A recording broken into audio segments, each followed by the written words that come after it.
Hello traders, Nanika this side.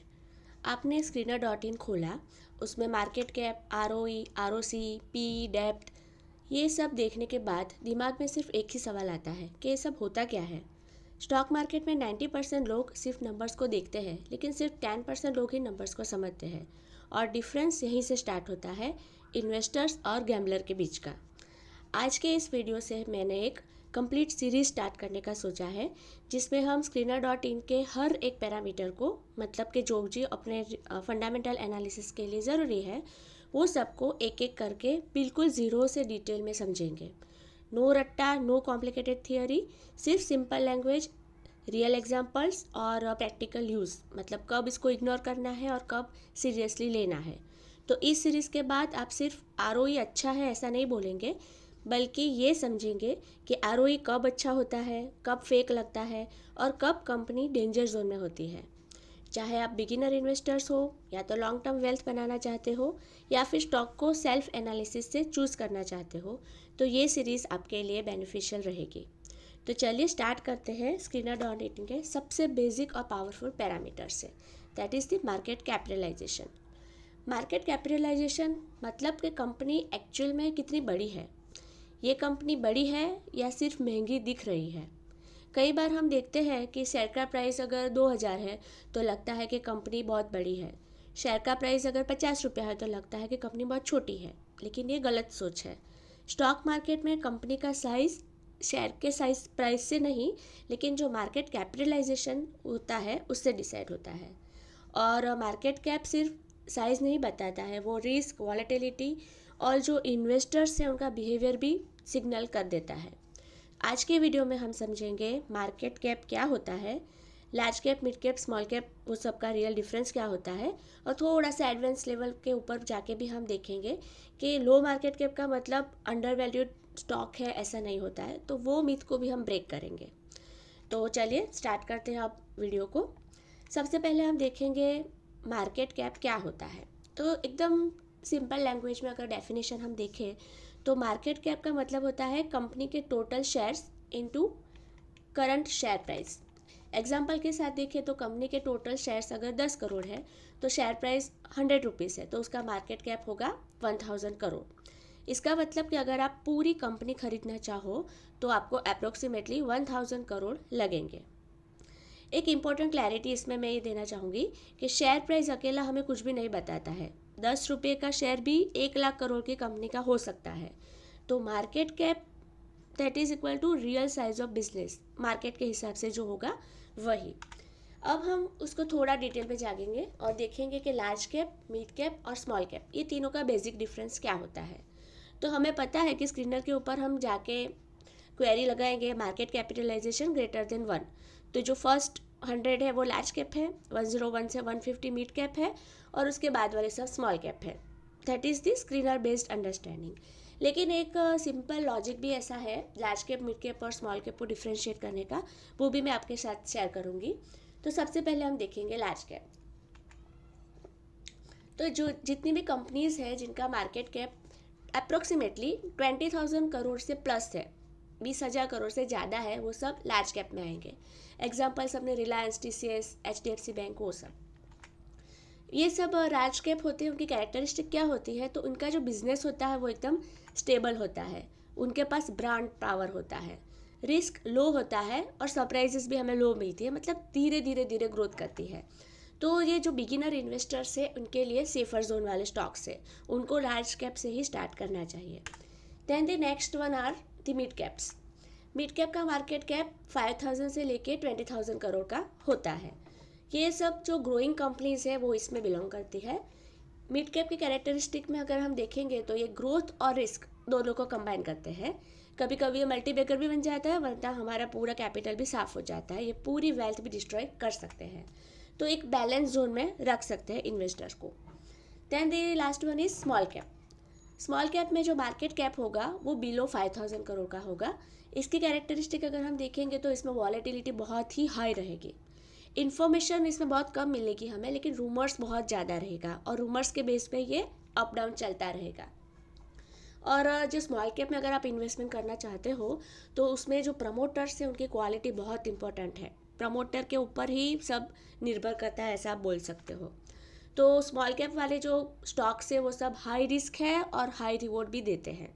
या तो आपका कैपिटल डबल हो जाएगा या तो ज़ीरो हो जाएगा, राइट। तो ये तीनों कैटेगरी हो गई मार्केट कैप के हिसाब से। अभी अगर हम देखेंगे तो रिस्क का सिंपल आइडिया हमें कैसे लगेगा कि जैसे मार्केट कैप अगर कम है तो रिस्क ज़्यादा है, स्मॉल कैप में मार्केट कैप कम होगा तो रिस्क ज़्यादा रहेगा, और मार्केट कैप अगर ज़्यादा है जैसे कि लार्ज कैप तो स्टेबिलिटी भी ज़्यादा रहेगी।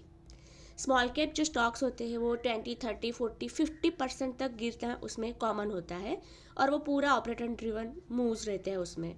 जबकि लार्ज कैप होते हैं वो स्लो मूव करते हैं, और लार्ज कैप में ज़्यादातर इंस्टीट्यूशनल सपोर्ट आपको देखने को मिलेगा।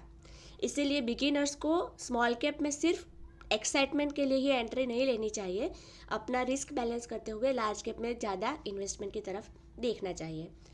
अब ये हमने थोड़ा बेसिक देख लिया, अब हम थोड़ा एडवांस लेवल पर जाके समझेंगे कि रियल इन्वेस्टर की थिंकिंग कैसे होती है। सो उसमें मैंने 3-4 पार्ट लिए हैं, वो 1 बाय 1 हम डिस्कस करेंगे।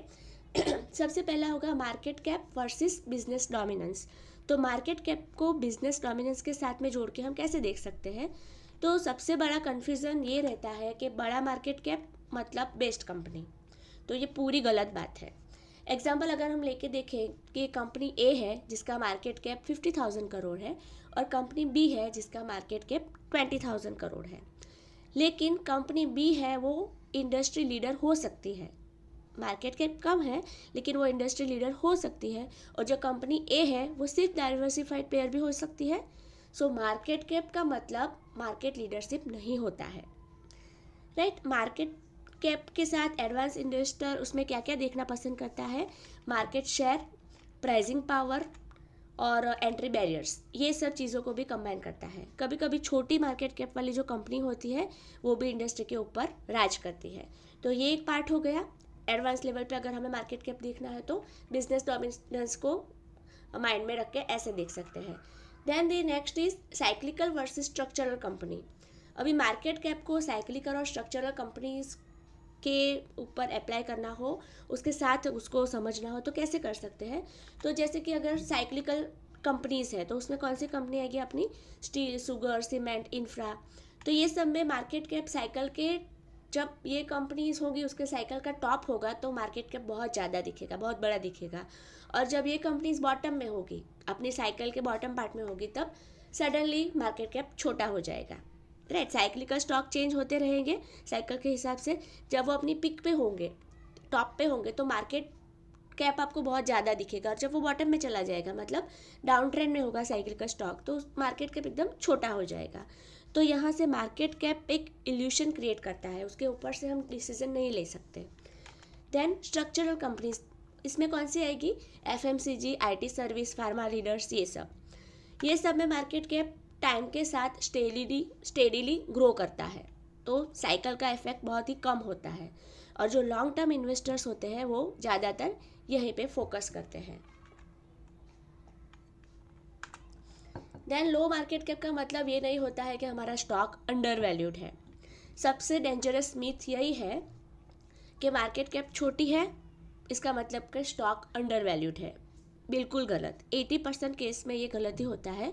इसके रीजंस क्या क्या हो सकते हैं कि बिजनेस वीक हो, गवर्नेंस इश्यू होगा कुछ, या तो लो लिक्विडिटी होगी, इंस्टीट्यूशनल इंटरेस्ट ही नहीं होगा उसमें, तो इसकी वजह से एक लिक्विडिटी ट्रैप बन जाएगा, राइट, और वो आपको स्टॉक अंडर वैल्यूड दिखेगा।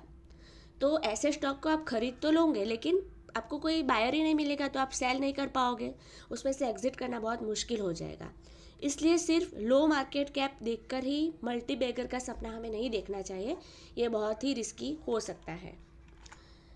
तो अभी आज हमने क्या क्या सीखा, आज हमने ये समझा कि मार्केट कैपिटलाइजेशन सिर्फ एक नंबर नहीं होता है।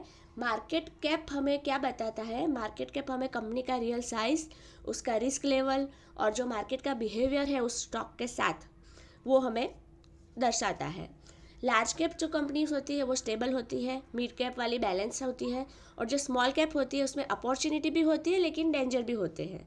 लेकिन एक बात याद रखिए कि बड़ी मार्केट कैप का मतलब बेस्ट कंपनी नहीं होता है, और छोटी मार्केट कैप का मतलब अंडर वैल्यूड नहीं होता है। मार्केट कैप सिर्फ एक स्टार्टिंग पॉइंट है, पूरा डिसीजन लेने का वो एंड नहीं है, एंड पॉइंट नहीं है। अगर आप मार्केट कैप को बिजनेस क्वालिटी, ग्रोथ और गवर्नेंस के साथ कंबाइन करते हो तभी आप स्मार्ट ट्रेडर बनते हो, वरना सिर्फ ट्रेडर ही रह जाओगे। अब आप डिसाइड करो कि आप स्मार्ट इन्वेस्टर बनना चाहते हो या तो सिर्फ ट्रेडर रहना चाहते हो। अब हम मिलते हैं नेक्स्ट वीडियो में नेक्स्ट पैरामीटर के साथ। Thanks for watching.